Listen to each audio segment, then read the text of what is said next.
오늘 저희들이 이제 12절부터 말씀을 나누게 되는데, 어제는 저희들이 이제 첫 번째 사사였습니다. 첫 번째 사사, 우리가 온니엘에 대해서 이제 말씀을 우리가 같이 나누었습니다.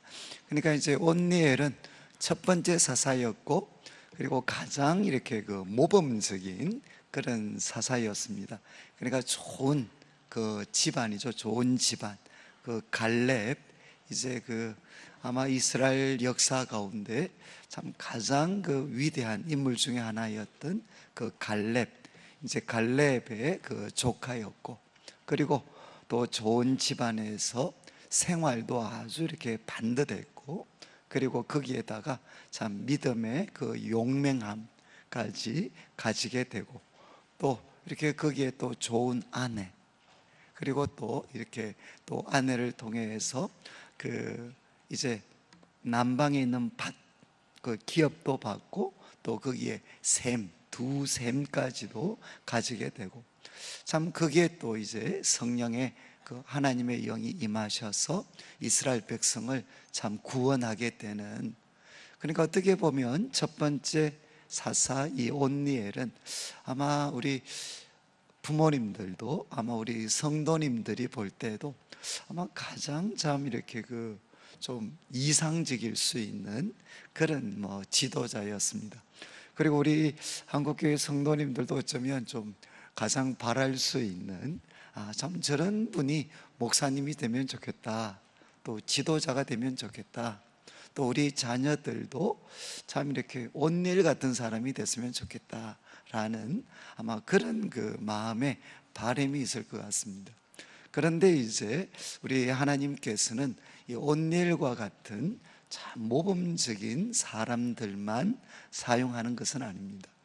이제 온니엘도 사용하시고, 또 아주 각양각색의 사람들을 이제 사용을 하십니다. 그러니까 이게 저희들한테는 얼마나 큰 위로와 격려가 되는지 모르겠습니다. 하나님께서 만약에 온니엘과 같은 사람만 쓰셨다면 아마 그렇지 못한 분들도 참 많이 계실 텐데, 아마 그런 분들은 낙심이 될 것 같아요. 그런데 이제 앞으로 우리가 쭉 살펴보겠지만, 하나님은 정말 각양각색의 사람들을 사용을 하십니다. 그러니까 그 속에서 우리가 발견할 수 있는 것은 제가 계속 강조할 텐데, 내가 어떤 조건, 어떤 상황에 놓여져 있다 하더라도 하나님께서 나 같은 사람도 나도 서실 수 있겠구나, 이거를 이제 우리가 확인하는 거고, 또 하나는 이제 나뿐만 아니라 옆에 있는 분을 보면 나와 다르지만 저분도 또 하나님이 저렇게 서실 수 있는 바로 길이 있겠구나. 그래서 나에 대해서도 희망을 가져야 되지만, 또 우리 옆에 계시는 분들에 대해서도 희망과 기대를 우리가 가질 수 있으면, 참 저는 이것이 우리 교회도 그렇고 우리 한국 사회에도 큰 저는 도움이 될 거라고 생각을 합니다.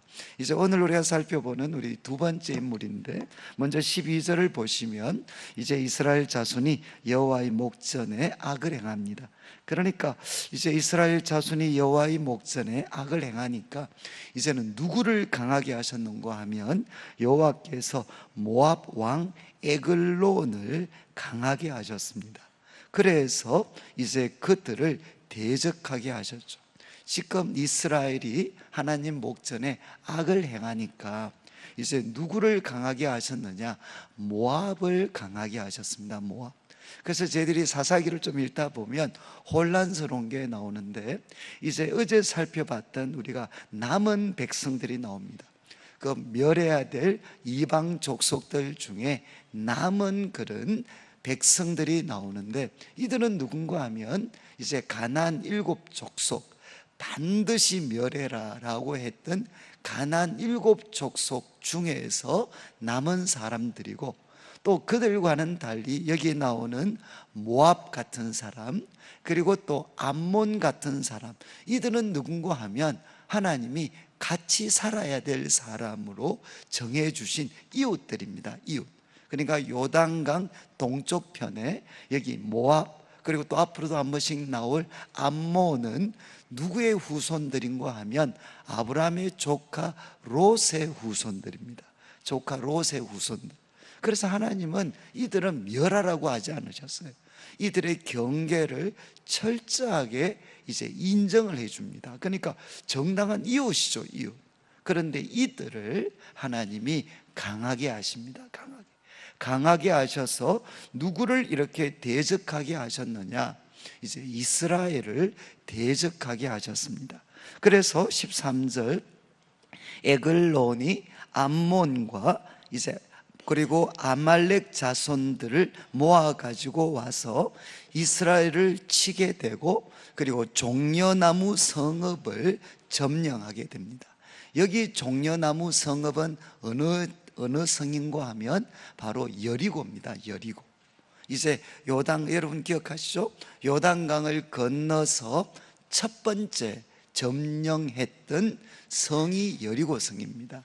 그 말은 뭔가 하면 요단 동편에 있는 민족들, 그리고 요단 서편에 있는 가나안 땅, 그 경계에 있는 중요한 도시 중에 하나가 여리고였습니다. 그리고 그 여리고는 이제 종려나무로 유명했기 때문에 종려나무 성이라고 불려졌는데, 그 성을 이제 암몬과 모압이 점령을 하게 됐습니다. 여러분, 이제 여리고는 이스라엘 백성들에게는 가나안을 정복해 들어왔던 이스라엘 백성들에게는 참 잊을 수 없는 성이죠. 왜냐하면 첫 번째 정복했던 성이었잖아요. 그래서 가나안 정복에 있어서 어떻게 보면 상징과 같을 수 있는 성이 바로 여리고 성인데, 그 성을 이제 빼앗기게 됐다는 겁니다. 모압과 암몬 사람들에게 빼앗기게 되었습니다. 그래서 14절을 보시면 이스라엘 자손이 모압 왕 에글론을 몇 년 동안 섬겼습니까? 이제 18년 동안 섬기게 됩니다. 새벽에 좀 졸리실 텐데 저를 한번 보시죠. 이제 첫 번째, 우리 어제 살폈던 그 메소포타미아 구산 리사다임, 그 사람은 몇 년 섬겼습니까? 8년을 섬겼죠. 8년을 섬겼는데 이제 두 번째 이 모압 왕 에글론은 18년을 섬기게 됩니다. 그래서 앞으로 우리가 사사기를 보면 점점 횟수도 좀 늘어나고, 그 다음 뭐겠습니까? 압제의 정도도 점점 세지게 됩니다. 그래서 여기서 이제 18년을 섬기게 됩니다. 그리고 15절을 보시면 이제 이런 상황이죠. 하나님 앞에 반역을 했습니다. 죄를 지었습니다. 그때 15절 이스라엘 자손이 여호와께 부르짖습니다. 언제나 전환점이 되는 거죠. 여호와께 부르짖으니까 여호와께서 그들을 위하여 한 구원자를 세우셨습니다. 그가 누군가 하면 베냐민 사람 게라의 아들 왼손잡이 에웃이다, 이렇게 성경은 소개를 합니다. 그러니까 지금 에글론, 모압 왕 에글론에게 이제 고통받는 이스라엘, 18년 동안 이제 고통을 받았던 이스라엘이 하나님께 부르짖었을 때 하나님이 세우신 구원자가 바로 에웃이라는 인물이었는데, 이 에웃에 대해서 이제 성경은 이 15절은 두 가지를 소개를 합니다. 두 가지. 하나는 그가 베냐민 사람이었고, 그리고 왼손잡이였다, 이렇게 소개를 합니다. 여러분, 이거는 이제 사실 좀 언어 유희라고 하는데, 조금 이렇게 그 베냐민의 뜻이 뭔가 하면 오른손의 아들이라는 뜻입니다. 오른손의 아들. 이제 이 야곱의 12아들 중에 막내죠, 막내. 그래서 이 막내를 놓다가 이제 소위 라헬이 죽지 않습니까? 엄마가 죽습니다. 그래서 참 슬픔의 아들인데, 그런데 이 슬픔의 아들을 야곱은 뭐라고 이름을 불렀느냐? 슬픔의 아들이 아니라 이 아들은 오른손의 아들이다. 이렇게 이 아들의 이름을 고쳐 부릅니다. 그래서 베냐민이라는 말의 뜻은 뭔가 하면 오른손의 아들인데, 오른손의 아들 왼손잡이 에훗. 그런데 여기 이제 우리나라 말은 왼손잡이로 번역을 했는데, 원어의 의미는 뭔가 하면 오른손을 잘 못 쓰는, 오른손을 못 쓰는 이제 에훗, 이렇게 되어져 있습니다. 그러니까 원어적인 강조점은 왼손, 오른손도 잘 쓰는데 왼손도 잘 쓴다, 이런 뜻이 아니고 이제 오른손을 잘 못 쓰는 사람 에훗을 하나님께서 택하셨다는 것입니다. 그래서 우리 성도님들은 뭐 이렇게 오른손을 잘 못 쓰는, 그러니까 결국 왼손잡이죠. 뭐 이러면 별로 이렇게 감동이 안 되시죠?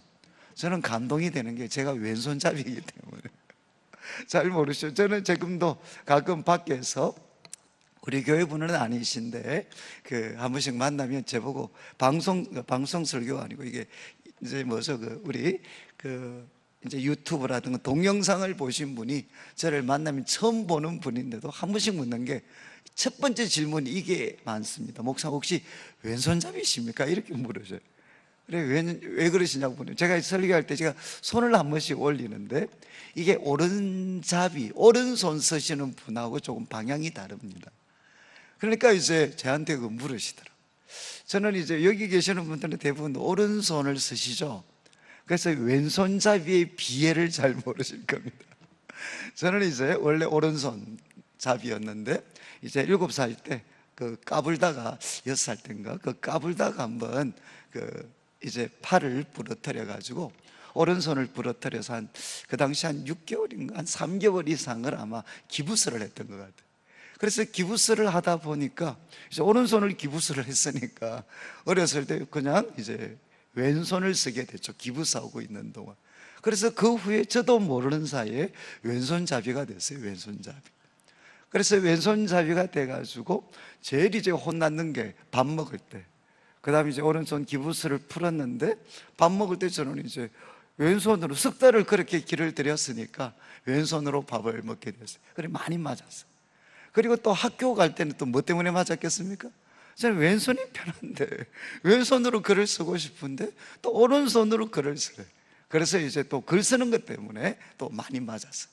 그러니까 저는 이제 지금도 다른 거는 다 왼손인데 밥 먹는 것과 이제 글씨 쓰는 거는 오른손입니다. 그런데 제가 이제 왼손잡이였기 때문에 힘들었던 게 뭐냐, 우리 한국은 어릴 때부터 행진을 합니다. 행진을 하면 뭐 우양우, 자양자, 저는 이 방향 감각이 없어요. 왜냐하면 저한테 편한 쪽은 언제나 왼손이었어요. 그래서 이제 우양우 그러면 저는 언제나 왼쪽으로 돌았어요. 그래서 지금은 제가 시계를 안 끼는데, 왜냐하면 이게 뭐 하도 잘 잊어버려서 저는 시계를 이렇게 안 끼는데, 어릴 때는 목숨을 걸고 시계를 찼어요. 왜? 저는 오른쪽이 뭐냐, 저한테는 시계가 있는 쪽이었어요. 그러니까 저한테 익숙한 쪽이 오른쪽이 아니고 저한테는 불편한데 반드시 돌아야 돼. 그래서 저는 이게 오른쪽은 뭐냐, 저한테는 시계가 있는 쪽이었습니다. 그리고 더 고생한 게 뭔가 하면 이제 교련 교육 받을 때 총을 쏘잖아요. 총 쏜다고 엎드려 쏴 이러면 딴 사람들은 이쪽으로 다 눕는데 저만 이쪽으로 누웠어요. 그래서 저는 지금도 사격을 잘 못합니다. 왜냐하면 총 쏘는 방향이, 팔의 방향이 다른 오른손을 쓰는 사람과 방향이 달라요. 그래서 저한테 편한 쪽으로 누우면 줄이 안 맞아요. 군대는 줄이잖아요. 그러니까 저는 이제 지금도 이렇게 방향, 오른쪽, 왼쪽 그러면 저는 상당히 혼란스럽습니다. 그러니까 지금은 이제 제가 뭐 이렇게 좀 이제 나이가 들었으니까 웃으면서 이야기할 수 있지만, 중학교, 고등학교 때까지는 저는 이 왼손잡이라는 게 정말 저한테는 이렇게 특별히, 쟤는 이 방향을 잘 모르는, 속된 말로 하면 좌우를 분별하지 못하는 저는 그런 사람이었어요. 그런 사람. 그런데 여러분, 지금도 그런데 그 옛날에 이 왼손잡이라는, 특별히 이제 여러분, 제가 이거 제일 부끄러웠을 때가 언제냐, 가끔 학교에 가면 애들이 오른손으로 팔씨름 대회를 해요. 팔씨름 대회. 그러면 저는 이제 바로 1회전에서 탈락입니다. 왜? 저는 왼손을 잘 쓰지 오른손은 힘이 없습니다. 그런데 그 과거 고대에는 다 오른손으로 전쟁과 이것에 필요한 모든 것들을 했을 텐데, 그때 오른손을 잘 쓰지 못하는 왼손잡이들은 이제 오늘날로 말하면 마치 그 사람이 문제가 있고 열등한 사람처럼 취급이 되어졌겠죠. 그래서 지금 에훗은 뭔가 하면 하나님이 세우신 구원자 에훗은 오른손의 아들 지파에서 오른손을 잘 못 쓰는 에훗을 하나님이 부르시게 됩니다. 그러니까 그가 하는 일이 뭔고 하면 이스라엘 자손이 그를 통하여, 이것도 조금 강조점은 뭔가 하면 그의 손을 통하여, 그가 잘 쓰지 못하는 그의 손을 통하여서 모압 왕 에글론에게 공물을 바쳤습니다. 여러분, 공물을 바친다는 것은 사실 치욕적인 행동이잖아요. 치욕적이고 모욕적인 행동인데, 그 공물을 바칠 때 막 건장하고, 그리고 막 이렇게 날새고 오른손 왼손 다 잘 쓰고 이런 사람 통해서 공물 바치겠습니까? 잘못하면 죽죠. 그런 사람을 공물 바치게 하면. 공물을 바쳤다는 것은 뭐겠습니까? 다른 사람은 칼을 써서 나를 죽일 수 있을는지 모르지만 저 사람은 그런 거 못하게 보이는 사람, 그런 사람을 통해서 공물을 바쳤겠죠. 에훗은 바로 이런 일을 하고 있었다는 겁니다. 그는 오른손을 잘 쓰지 못하는 그런 연약함이 있었고, 그리고 그는 공물을 바치는, 어쩌면 좀 치욕적이고 굴욕적인 행동을 했던 그런 사람이었습니다.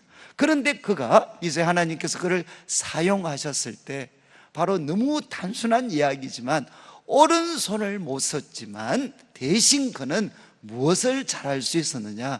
왼손을 잘 쓸 수가 있었죠. 그래서 16절에 보면 이제 에훗이 칼을 준비합니다. 좌우에 날성금 한 규빗, 한 45cm 정도 되는 칼을 준비해 가지고 그의 오른손 허벅지 옷 속에 숨깁니다. 이거는 뭐겠습니까? 바로 왼손잡이가 칼을 쉽게 뽑을 수 있는, 그래서 오른손을 쓰는 사람이라면 절대 이렇게 꺼낼 수 없는 것이죠. 오른손에 있는 허벅지에 칼을 넣어가지고 그걸 뺄 수가 있겠습니까? 바로 그곳에다가 칼을 숨깁니다. 그리고 이제 예를 들면 몸을 수색했던 그 어떤 모압 사람들도 오른손 허벅지에 칼이 있을 거라고는 꿈에도 생각할 수가 없죠. 바로 그곳에 좌우의 칼을 숨기게 됩니다. 그리고 이제 17절, 공물을 모압 왕 에글론에게 바쳤는데 이제 에글론은 매우 비둔한 자였다. 이 표현이 이제 여기 오늘 본문에 보면 몇 번 나와요. 그러니까 이제 그 에글론이 왜 죽었나? 한마디로 하면 살이 쪄서 죽었다, 뭐 이렇게 나옵니다, 오늘 본문은. 그러니까 여러분들이 혹시 이제 오늘 단순하게 적용할 때는 살 좀 빼야 되겠다, 뭐 이런 생각하시면 돼. 에글론은 매우 비둔한 사람이었습니다. 그런데 이제 18절, 에훗이 공물 바치기를 마친 후에 공물을 메고 온 자들을 다 보냈습니다. 이제 다 보내고 이제 19절, 자기는 길갈 근처 돌 뜨는 곳에서부터 돌아와가지고 갑자기 이런 이야기를 하죠. 왕이여, 내가 은밀한 일을 왕에게 아뢰려 합니다. 그러니까 나한테 지금 비밀스러운 메시지가 있다는 거죠. 왕한테 드리는 비밀스러운 메시지가 있습니다. 그러니까 왕이 명령해서 조용히 하라 하고 모셔선 자들을 다 물러가게 합니다. 여러분, 어떻게 이제 모압 왕이 이런 행동을 했겠습니까? 내가 은밀하게 드릴 말씀이 있습니다. 그러니까 에글론 왕이 그냥 의심도 하지 않고 그냥 신하들을 다 물러보내고 이 지금 이스라엘 사람과 독대를 합니다. 독대. 어떻게 이런 일이 가능했겠습니까? 그래서 가장 일반적으로 이야기하는 것은 바로 그의 약점 때문이죠. 그는 오른손을 잘 못 쓰는 사람이었습니다. 그러니까 아마 그게 외관상으로도 드러났던 것 같아요. 그러니까 이제 이 에글론 왕이 그가 독대하고 그리고 은밀한 메시지가 있습니다라고 할 때도 전혀 위협감을 느끼지 못할 수 있었던 바로 그런 조건이 누구한테 있었느냐? 에웃에게 있었다는 겁니다. 그러니까 이제 에웃은 겉으로 드러났을 때 그 당시 사람들이 봤을 때는 왼손잡이였으니까 뭔가 부족하고 연약하고 그러니까 덜 위험스럽게 보였기 때문에 그는 왕과 독대를 할 수가 있었습니다. 그래서 이제 20절 에웃이 그에게 들어가는데 왕은 서늘한 다락방에 홀로 앉아 있습니다. 그래서 에웃이 이야기하죠. 내가 하나님의 명령을 받들어 왕에게 아랠 일이 있습니다. 이것도 이제 원래 번역대로 하면 이런 뜻입니다. 나는 하나님의 메시지가 있습니다. 내가 왕에게 드릴 하나님으로부터 받은 메시지가 있습니다. 그러니까 이제 이 왕이 그의 좌석에서 일어났죠. 이게 놀라움이든 아니면 기대하는 마음이든, 그가 기대하는 마음이든 아니면 깜짝 놀랐었든 신으로부터 받은 메시지가 있다 그랬으니까 그게 뭐 기대일 수도 있고 놀라움일 수도 있죠. 그래서 자리에서 일어나니까 에웃이 왼손을 뻗쳐 그의 오른손 허벅지에서 칼을 빼어 왕을 몸을 찌르게 됩니다. 그리고 이제 22절 칼자루도 나를 따라 들어가서 그 끝이 등 뒤까지 나갔고 그의 칼을 그의 몸에서 빼내지 않았는데 기름이 칼날에 엉켰다. 그래서 결국 에웃은 소위 자객이죠. 자객으로서 참 이렇게 이 에글론을 죽이게 됩니다. 죽이고 이제 23절 에웃이 현관에 나와서 다락문을 뒤에서 닫아 잠그게 됩니다. 그런데 이제 에웃이 나간 후에 24절 에웃이 나간 후에 왕의 신하들이 들어가서 다락문들이 잠겼음을 봤습니다. 그리고 왕이 분명히 서늘한 방에서 그의 발을 가리우신다, 밑에 번역을 해놨죠. 용변을 보신다 라고 생각을 했어요. 그런데 25절 그들이 오래 기다려도 왕이 다락문들을 열지 않으니까 들어가 보니까 왕이 죽어 있었습니다. 그러니까 용변을 본다. 그리고 어떻게 신하들이 이걸 알아차렸을까? 그래서 우리 참 아침부터 제가 좀 이렇게 별로 듣기 좋은 말씀은 아닌데 22절 마지막 그 기름이 칼날에 엉켰더라. 그러니까 이해하시겠죠? 칼을 찔렀는데 워낙 비둔했기 때문에 기름이 칼에 엉켰다. 그리고 원문에는 무엇이 있느냐? 이제 그의 몸에서 배설물이 나갔다 라는 뜻이 이 본문에 이제 포함이 되어져, 우리나라 말에는 그 번역이 빠져 있습니다. 그런데 이제 원문으로 보면 그의 몸에서 배설물이 나간 거죠. 칼에 찔리면서. 그러니까 결국 어떻게 됩니까? 그 신하들이 발을 가리우신다 라고 생각하게 됐던 게 바로 냄새 때문이었죠. 냄새. 이렇게 해서 결국은 에웃은 시간을 벌게 됩니다. 에웃은 이제 멀리 빠져나가서 시간을 벌게 되죠. 그래서 26절 그들이 기다리는 동안에 에웃은 피해서 돌 뜨는 곳을 지나 스이라는 곳으로 도망을 갔고, 그리고 이제 27절에 에브라임 산지에서 나팔을 붑니다. 그리고 이스라엘 자손은 그를 따라 내려오고 에웃은 앞서가게 됩니다. 그리고 28절에 이제 이야기하죠. 나를 따르라. 여호와께서 너희의 원수들인 모압을 너희 손에 주셨느니라. 그러니까 바로 이제 여호와께서 너희 원수들인 모압을 너희 손에 넘겨주셨다. 그렇게 하니까 에웃을 따라서 무리가 내려가 가지고 모압 맞은편 요단강 나루, 이제 모압으로 돌아가려면 요단강을 건너야 됩니다. 그런데 그 나루를 장악해 가지고 이제 모압 사람 약 10,000명을 죽이게 되고 한 사람도 도망을 못하게 됩니다. 그리고 30절 그날에 모압이 이스라엘 수하에 굴복하고 80년을 평온히 보내게 됩니다. 그러니까 여러분, 두 번째 사사는 어떤 사람이었습니까? 사실은 이제 아마 이렇게 자라면서 또 살면서 어떻게 보면 사람들한테 좀 무시를 당했을 수 있는 사람이죠. 왼손을 잘 썼다라는 강조점보다는 그는 좀 오른손을 잘 쓰지를 못했습니다.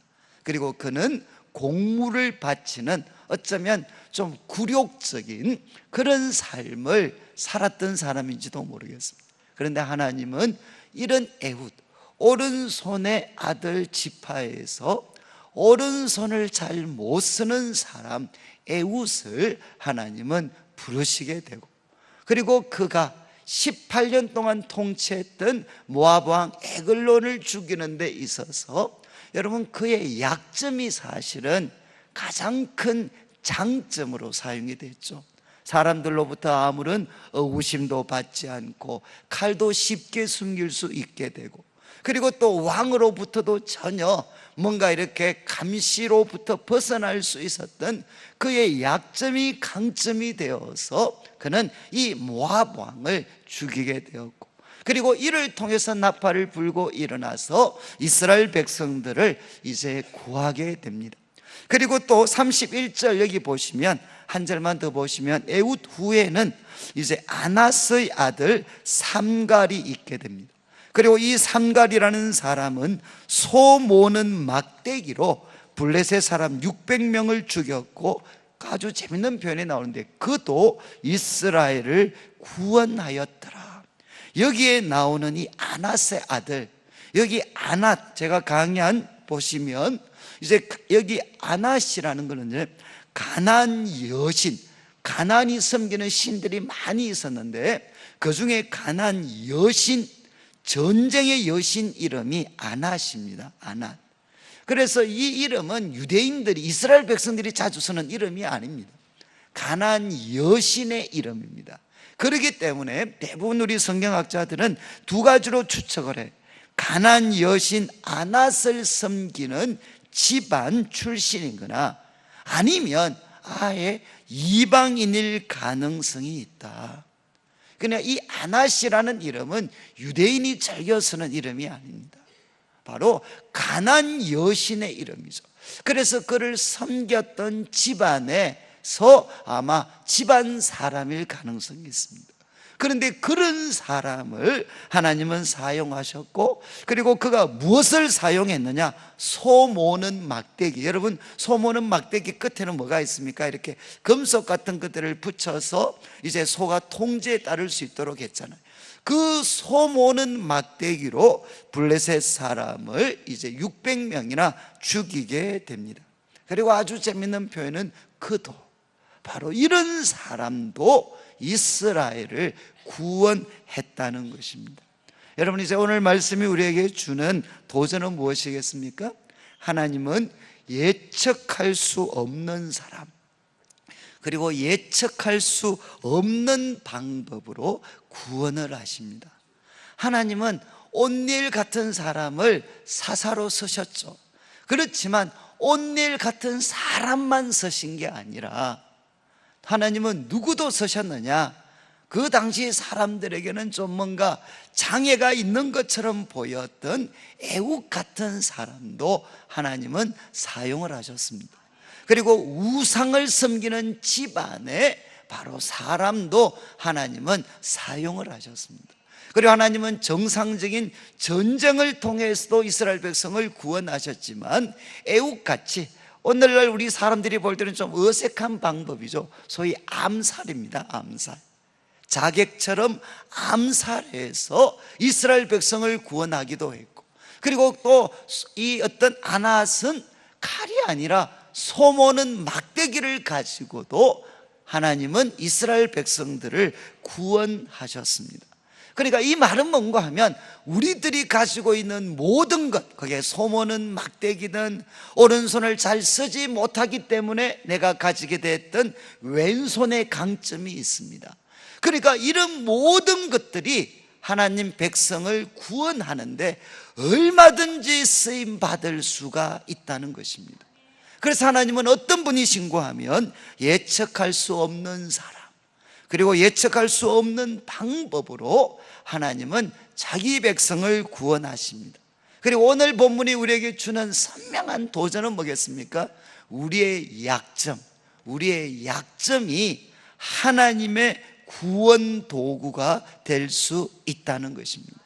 우리들의 강점만 하나님의 구원 도구가 될 수 있는 게 아니라 우리들의 약점까지도 하나님의 강점이 될 수가 있어요. 저는 어렸을 때 이제 제일 제가 통쾌했던 게 뭔가 하면 저는 축구를 좋아했으니까 축구 막 하는데 이제 그때 애들이 제가 가면 다 오른발을 쓰잖아요. 오른발로 슛을 할 거라고 생각을 하고 그쪽으로 다 이렇게 딱 폼을 잡고 있는데 제가 왼발을 써서 슛을 딱 날려가지고 골을 넣었을 때 그때 그 통쾌함이잖아요. 통쾌함. 그러니까 저는 오른발을 잘 못 쓰지만 저는 남들이 잘 쓰지 않는 왼발을 잘 씁니다. 그래서 그것을 가지고 저도 이렇게 축구를 하든 이럴 때 승리에 기여를 했던 적이 있죠. 그것처럼 여러분, 우리들이 약하다는 것이 무엇이겠습니까? 그 약점 때문에 남들이 갖지 못하는 강점이 있습니다. 강점. 그렇지 않나요? 우리가 약점이 있기 때문에 그 약점 속에는 무엇이 숨겨져 있느냐? 우리들의 강점이 숨겨져 있어요. 그래서 저는 제가 자주 우리 청년들에게 했던 말이 있습니다. 야, 원래 강점 속에 약점이 숨겨져 있고 약점 속에 강점이 숨겨져 있어. 그러니까 강점이라고 해서 자랑하지도 말고 약점이라고 해서 낙심하지도 마. 강하기 때문에 거기에 남들이 없는 약점이 그 속에 있고 약점이 있기 때문에 그 속에는 남들이 갖지 못하는 강점이 있어. 강점. 여러분, 우리의 왼손잡이적인 것이 바로 하나님의 구원 도구가 될 수 있습니다. 저는 우리 성도님들이 못 쓰는 오른손만 바라보지 마시고 그 못 쓰는 오른손 때문에 남들이 잘 쓰지 못하지만 나는 잘 쓸 수 있는 왼손을 사용하셔서 여러분, 우리들의 삶도 하나님 앞에 얼마든지 귀하게 쓰임받을 수가 있습니다. 저는 오늘 말씀 마무리하면서 여러분, 하나님은 예측할 수 없는 사람, 예측할 수 없는 방법으로 하나님은 일하시는 분이십니다. 그러니까 하나님이 일하시는 것을 자꾸 우리들의 고정적인 틀에 가두시면 안 돼요. 저는 이것이 오늘날 이 시대에 꼭 필요합니다. 하나님은 우리들의 틀 안에서 움직이는 분이 아닙니다. 하나님은 우상을 섬기는 집안 사람도 서실 수 있고 그리고 장애를 가진 사람들도 얼마든지 서실 수 있습니다. 그리고 하나님은 우리들의 왼손잡인 것, 이것 얼마든지 하나님의 구원 도구로 쓰일 수 있으니까 이제 우리의 약점에 너무 낙심하지 마시고 여러분, 약점 때문에 내가 가지고 있는 그 강점을 가지고 하나님과 이웃을 잘 섬길 수 있는 우리 성도님들 되시기를 주님의 이름으로 축원합니다.